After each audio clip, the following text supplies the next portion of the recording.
একজন কর্মচারী যদি এই মহার্ঘ ভাতা পান, সেই মহার্ঘ ভাতা চলাকালীন সময়ে তিনি যদি অবসরে যান, তাহলে ওই মহার্ঘ ভাতাকে তার বেসিকের সাথে যুক্ত করে তাকে আনুতোষিক প্রদান করা হবে, যদি পে কমিশন মানে নতুন পে স্কেলের পূর্ব পর্যন্ত যদি কেউ অবসরে যান।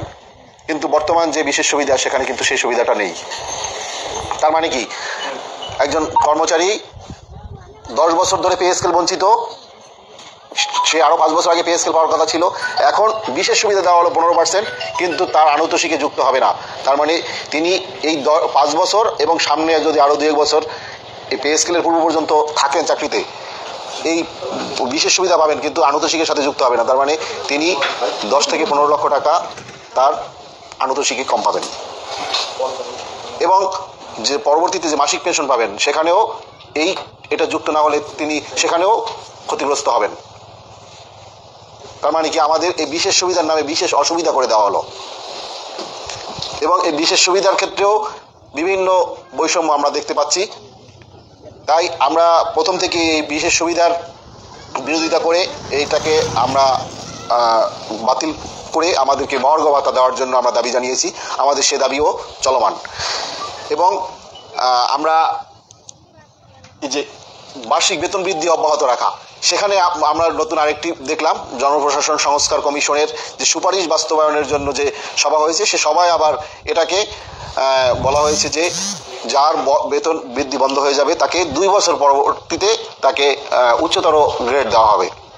এখন উচ্চতর গ্রেড দিতে গিয়ে আমি এই 15 সালের পে স্কেলটাকে একটু যাচাই বাছাই করলাম যে আসলে 2 বছর পরে দিলে আসলে আমাদের কার কী লাভ হবে।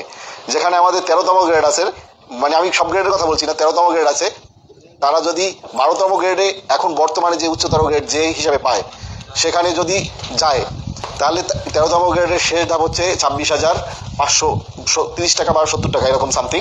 কিন্তু বর্তমান যে সিস্টেমে উচ্চতর গ্রেড দেওয়া হয়, যে পরবর্তী ধাপের উপরের গ্রেড, ওটা একটু বেশি থাকে, 10 টাকা 15 টাকা বা 500 টাকা যাই বেশি থাকুক সেটা দেওয়া হয়, কিন্তু সেখানে হচ্ছে 26,000 টাকা।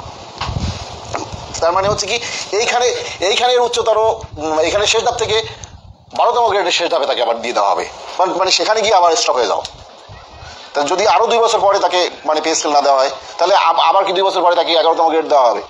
মানে সরকার যে কি করছে, কি মানে এইসব ডিসিশনগুলো নিচ্ছে, শুধুমাত্র 2টা গ্রেডের উপকার হবে এই যদি এই কার্যটা বাস্তবায়ন হয়, এই চিঠিটা সুপারিশটা যদি বাস্তবায়ন হয়। যারা 11তম গ্রেডে আছে তারা 10ম গ্রেডে যাবেন, সেখানে 6,000 টাকা বাড়বে। এবং যারা 10ম গ্রেডে আছেন তারা যাবেন 9ম গ্রেডে, সেখানে তাদের 12,000 টাকা বাড়বে। এই 2টা গ্রেড ছাড়া আর কোনো কর্মচারীর উপকার হবে না, বিন্দুমাত্র উপকার হবে না। কারণ হচ্ছে যার 12,000 টাকা বাড়বে, তাকে যদি আরও 5 বছর বর্ধিত বেতন না দেয়, তাহলে সে তো একবারে অনেক ধাপে, এবং আনুতোষিকে সে মানে এক জাম্প করে কয়েক লক্ষ টাকা আনুতোষিক বেশি পাবেন। এখন এই 2-1টা গ্রেডের সুবিধার জন্য আমাদের সকলের ক্ষতি হবে, এটা তো আমরা চাই না। তাই আমাদের এই আন্দোলনকে অব্যাহত রাখতে হবে।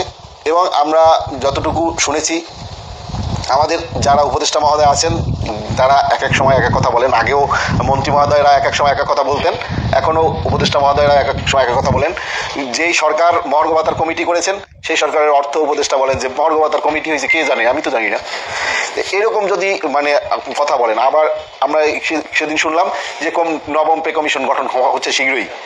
এখন শীঘ্রই 9ম পে কমিশন গঠন হচ্ছে, ধরলাম তিনি ঠিক বলেছেন, কিন্তু যদি আমরা চাপের উপরে না রাখি তাহলে এটা হবে না। আর যদি আমরা যখন আমরা 25শে জানুয়ারি প্রথম প্রতিবাদ করেছিলাম যে মহার্ঘ ভাতা যদি বাতিল করা হয় তাহলে কঠোর আন্দোলন গড়ে তোলা হবে, সেই সময় যদি সবাই ঐক্যবদ্ধভাবে আমরা মাঠে নামতাম, তাহলে আজকে মহার্ঘ ভাতাই বাস্তবায়ন হতো, আর বিশেষ ভাতা দেওয়ার মতো সরকার সাহস পেত না। আমরা মাঠে যখন কাউকে ডাকি তখন চিন্তা করি যে এর পিছনে যাবো কি যাব না, এর সাথে ঘুরবো কি ঘুরবো না, এখানে আমার লাভ হবে কি লাভ হবে না, কিংবা মানে সবসময় চিন্তা করি নেগেটিভ, আমরা পজিটিভ চিন্তাটা কখনো করতে পারি না। তারপরেও আমরা এই 19 সাল থেকে আজকে 25 সাল পর্যন্ত ধারাবাহিকভাবে আমাদের কর্মসূচি পালন করে আসছি। আমাদের কর্মসূচি ইনশাল্লাহ চলমান থাকবে।